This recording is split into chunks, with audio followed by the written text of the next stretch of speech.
بسم اللہ الرحمن الرحیم۔ ناظرین محترم، آپ دیکھ رہے ہیں یوٹیوب چینل صداقت ایٹ لا۔ میرا نام مرزا صداقت علی ہے۔ میں advocate supreme court of Pakistan ہوں۔ میں اسلام آباد سے بلانگ کرتا ہوں۔ میرا آج کا ایک شارٹ سی ویڈیو ہے اور بڑا ایک خصوصی پیغام ہے جناب عمران خان صاحب کے لیے، جو ہمارے ملک کے ایک لیڈر ہیں اور سیاست میں ہیں، اور سیاست میں کچھ انہوں نے نئے کام شروع کیے ہیں۔ اس بارے میں بڑی ایک کام کی بات میں کرنا چاہتا ہوں۔ وہ 70 سال کے ہیں تو میں بھی 70 سال کا ہوں، اور اپنے اپنے تجربات ہیں۔ بات یہ ہے کہ پروگرام شروع کرنے سے پہلے آپ سے گزارش ہے کہ آپ میرے چینل کو لائک کیجئے، سبسکرائب کیجئے اور بیل آئیکن کو پریس کیجئے تاکہ میرے ہر آنے والی ویڈیو کا نوٹیفیکیشن آپ کو ملتا رہے۔ اب اس سبجیکٹ میں بات اس طرح شروع کرتے ہیں کہ عمران خان صاحب، جو خود کو بہت بڑا لیڈر، یعنی میرا خیال ہے ڈھکے چھپے الفاظ میں وہ حضرت قائد اعظم سے بھی بڑا اپنے آپ کو سمجھنا شروع ہو گئے ہیں۔ وہ کیسے، وہ میں آپ کو بتاتا ہوں۔ اب بات یہ ہے کہ جب وہ الیکشن میں آئے، سیاست میں آئے، تو انہوں نے کبھی کہا کہ میری 26 سال کی محنت ہے، 23 سال کی محنت ہے۔ ٹھیک ہے، ان کو سیاست میں، پولیٹکس میں آئے ہوئے ٹائم ہو گیا ہے، انہوں نے کام کیا، اور جب وہ حکومت میں آئے تو حکومت میں وہ اپنی کسی پاپولیرٹی سے نہیں آگے، کوئی طاقت ان کو لے کر آئی۔ ان کو پتا ہے، مجھے پتا ہے، سارے پولیٹیشنز کو پتا ہے، پورے پاکستان کو پتا ہے وہ کیسے آئے حکومت میں آج سے 4-5 سال پہلے۔ ٹھیک ہوگی بات؟ اور اتنا زور لگانے کے باوجود جب وہ کچھ سیٹیں لے چکے تو اتنی پوزیشن نہیں تھی کہ وہ اسمبلی میں اپنی حکومت میجارٹی سے بنا سکیں۔ ان کو پھر اسی طاقت نے سہارا لے کر دیا۔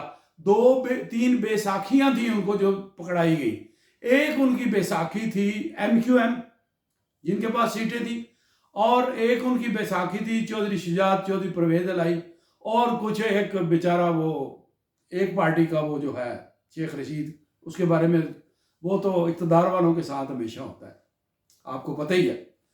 تو اب سچویشن یہ ہے کہ بڑی مشکل سے ان کی حکومت بنی، اور انہوں نے بہت بڑے بڑے دعوے کیے، اتنے بڑے بڑے دعوے کیے، اتنے بڑے بڑے دعوے کوئی نہیں کر سکتا۔ میں 1 کروڑ نوکریاں دوں گا، 50 لاکھ گھر بناؤں گا، یہ دوں گا، وہ دوں گا، اور پریکٹیکلی انہوں نے وہ کام نہیں کیے۔ پریکٹیکلی تو انہوں نے مرغی اور انڈے اور مرغی اور انڈے، یہ کیا ویژن لے کر آئے؟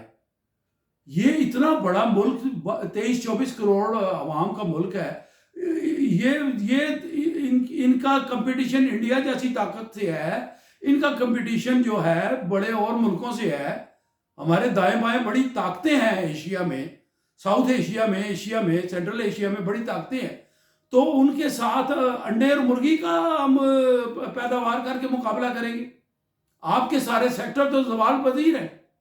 کوئی ویژن نہیں، انڈے اور مرغی لے کے دینا کوئی ویژن نہیں۔ ویژن کسی اور بلا کا نام ہے۔ ویژن یہ ہے کہ ایگریکلچر میں ریولوشن لائیں، ویژن یہ ہے نئے ڈیم بنائیں، ویژن یہ ہے کہ عوام میں ہارمونی پیدا کریں، امن قائم ہو، لا اینڈ آرڈر سچویشن قائم ہو۔ ویژن یہ ہے ایگریکلچر میں آپ ریولوشن لے کر آئیں، جدید طریقے۔ آپ دیکھیں آپ کے ہمسایہ ملک جو ہے وہ آپ سے 3 گنا زیادہ اسی زمین پر وہ لے رہا ہے پروڈیوس۔ بھارت جو ہے پاکستان سے 3 گنا زیادہ وہ پیداوار لے رہا ہے۔ کیا ان کے پاس میکانزم ہے؟ کیا ان کے پاس کمال کی چیز ہے؟ تو آپ کی زراعت بھی بیٹھ گئی، آپ کی ریلوے بھی بیٹھ گئی، سب ادارے بیٹھ گئے، لمبی بات نہیں کرتا۔ اب آپ حکومت میں آئے، نعرے تو آپ نے بہت مارے، لیکن اس کے ساتھ ساتھ عثمان بزدار کی کرپشن، بے پناہ کرپشن، اور نااہلی بھی ساتھ، صرف کرپشن نہیں، نااہلی بھی ساتھ رہی، اور ساری دنیا میں تنقید ہوتی رہی، لیکن چونکہ آپ ایک ضدی بچے ہیں، آپ نے کہا نہیں ہے جس کو میں نے مقرر کیا عثمان بزدار کو نہیں ہٹانا، ساری دنیا تنقید کرتی رہی۔ اس کے بعد آپ کے گھر میں کیا ہوتا رہا، اس کے بعد آپ کی فرق ہوگی، اور یہ لوگ اور وہ آپ نے وہ باقی لیڈروں کی طرح، جس طرح باقی لیڈروں نے توشہ خانہ سے لوٹ مار کی، آپ نے بھی کی، وہ سب کے سامنے آ چکا ہے، ریکارڈ کی بات ہے، میں نہیں کہتا، میری ذاتی آپ سے کوئی مخالفت نہیں ہے، میں آپ کو ایک کام کی بات سمجھانا چاہتا ہوں۔ اب آپ نے سیاست میں وہ روایت ڈال دی ہے کہ سیاست میں مختلف پارٹیاں اور رقیب جو ہیں مخالف سیاسی پارٹیاں ہر ملک میں ہر معاشرے میں ہوتی ہیں۔ آپ نے اپنے سیاسی مخالفوں کو اپنا رقیب نہیں سمجھا، کمپیٹیٹر نہیں سمجھا، اپنا دشمن سمجھ لیا، ایسا دشمن سمجھ لیا جیسے بھارت کو پاکستان والے یا پاکستان والے بھارت کو دشمن سمجھتے ہیں، یا اس طریقے سے جو دو دشمن ممالک ہیں ایک دوسرے کو دشمن سمجھتے ہیں۔ بھائی وہ آپ کے ملک کی پارٹیاں ہیں، باقی وہ اکٹھی ہوگی تو کیا ہو گیا، جو موری طریقے سے اکٹھی ہوئی نا، انہوں نے ایک طاقت بنا لی، آپس میں ایگریمنٹ کر لیا، تو کیا ہوا، آپ فیس کریں۔ ایک بات آگے کی بات یہ ہے کہ جو خرابیاں آپ نے پیدا کی ہیں، انہوں نے جب آپ نے فوج کو مغلظات کہنا شروع کر دی، فوج کو تنقید کا نشانہ بنایا، اور ایک دشمنی آپ نے ایک طرف ان کے ساتھ کی اور دوسری طرف فوج کے ساتھ دشمنی آپ نے شروع کر دی۔ فوج نے کیا قصور کیا؟ زلزلے میں وہ فوج کام آئے، سیاچین میں وہ کام آئے، سیلاب میں وہ کام آئے، اور یعنی جب جنگ و جدل ہو، کچھ ہو، کوئی آفت آئے، نیچرل کلیمٹی آئے پاکستان میں، تو وہ فوج جو ہے وہ آپ کا کام کرتی ہے، اور اس فوج کے سہارے اور نیوکلیئر کیپیبلٹی کے سہارے آپ بچے ہوئے ہیں، آپ کا ملک قائم ہے، ورنہ آپ کا کوئی فیوچر نہیں ہے۔ یہ دو چیزیں نہ ہوں۔ اب آپ کو عقل کی بات کرنی چاہیے، مجھے نہیں سمجھ آتی کہ آپ نے وقت کہاں گزارا، آپ کی سیاسی ٹریننگ کس نے کی، کون ہے آپ کا استاد؟ یعنی فوج کے ساتھ آپ نے وہ کر دیا جو 75 سالوں میں کسی نے نہیں کیا۔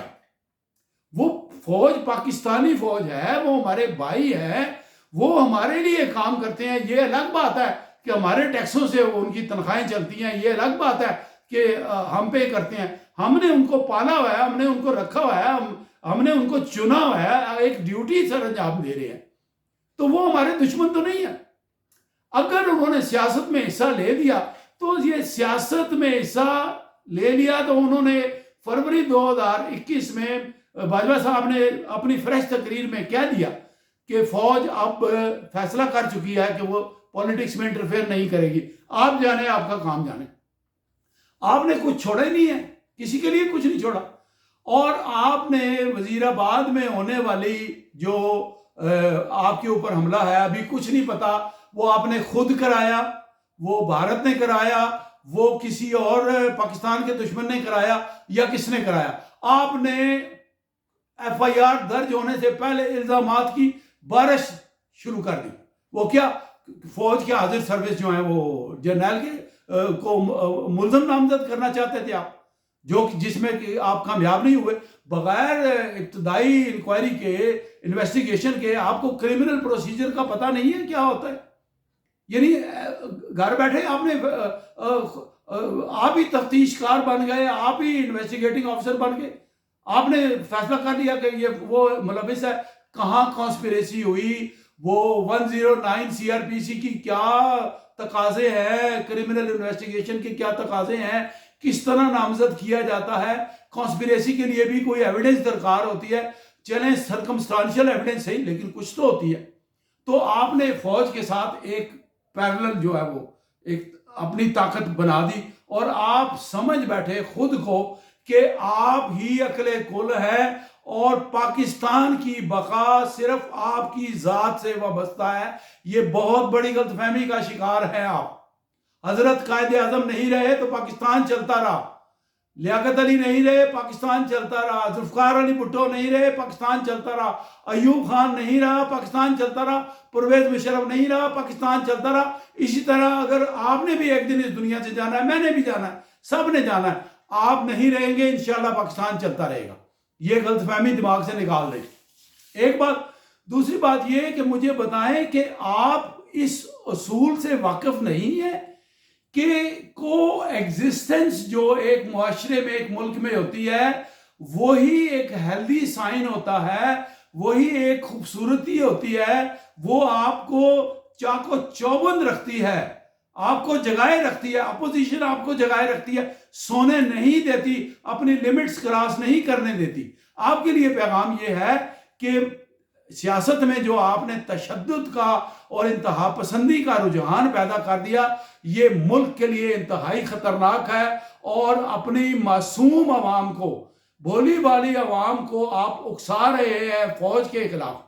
اس فوج کے خلاف پہلے آپ اکسا رہے تھے، پھر جب چیف صاحب کے ریٹائرمنٹ کا ٹائم آیا، نئے چیف کے اپوائنٹمنٹ کا ٹائم آیا، آپ نے ایک تنازع کھڑا کر دیا، یعنی پورے ملک میں ہیجان کی کیفیت پیدا کر دی، افراتفری، تمام کاروبار ایکٹیویٹیز جو ہیں وہ ختم ہیں پاکستان میں آپ کی وجہ سے۔ اس وجہ سے کہ آپ نے ملک میں افراتفری پیدا کر دی، ابھی کسی کو کچھ پتہ نہیں کیا ہونے والا ہے، ٹوٹلی انسرٹن ہے۔ بھائی بات یہ ہے کہ الیکشن ہوں گے، الیکشن اپنے وقت پر ہوں گے، اور یا وقت سے پہلے ہوں گے یا وقت سے بعد ہوں گے، جب بھی ہوں گے، اگر قوم آپ کو سلیکٹ کرتی ہے تو آپ آ جائیں گے، پہلے آپ آئے تھے، اب بھی آپ آ جائیں گے۔ لیکن اب جو کچھ آپ کر رہے ہیں اس میں آپ کا دور دور بھی امکان نہیں ہے کہ آپ اقتدار میں آ سکیں گے۔ آپ نے ایسی دشمنی، ایسی نفرتیں پیدا کر دی ہیں، شروع دن سے آپ اور آپ کے ساتھی جو ہے خانہ جنگی کی راہ الاپ رہے ہیں۔ تو ان باتوں سے پرہیز کیجئے، فوج کے ساتھ محاذ رائی دشمنی مت کیجئے، دشمنی کر کے آپ ایگزسٹ نہیں کر سکتے، آپ کا اپنا وجود خطرے میں ہے۔ پاکستانی عوام کے لیے آپ نے اتنی مشکلات پیدا کر دی ہیں جس کا کوئی حساب نہیں ہے، تو آپ بھی اپنی حدیں مقرر کریں، اپنی حد میں رہیں، حد سے مت بڑھ جائیں۔ قرآن کریم میں اللہ تعالیٰ ارشاد فرماتا ہے کہ اے لوگو حد سے نہ بڑھو، اللہ تعالیٰ حد سے بڑھنے والوں کو پسند نہیں کرتا۔ آج کا میرا پیغام آپ کے لیے یہ ہے کہ انتہا پسندی اور تشدد اور فوج سے عوام کو لڑانا جو ہے یہ بالکل غلط کر رہے ہیں آپ، یہ مت کیجئے، اپنی لیمٹس میں رہیے۔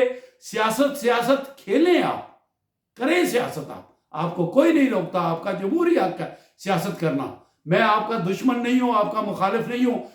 آپ کے لیے، باقیوں کے لیے بھی پیغام یہ ہے اپنی اپنی لیمٹس میں رہے، لیکن آپ نے لیمٹس کراس کر دیا، آپ نے وہ کر دیا ہے، وہ خرابی پیدا کر دیا پاکستانی معاشرے کی پالیٹکس میں جو آج سے پہلے کسی نے نہیں کی۔ اس کے ساتھ ہی اپنا آج کا ویڈیو ختم کرتے ہیں۔ تھینک یو ویری مچ، امید ہے آپ میری بات پر غور کریں گے۔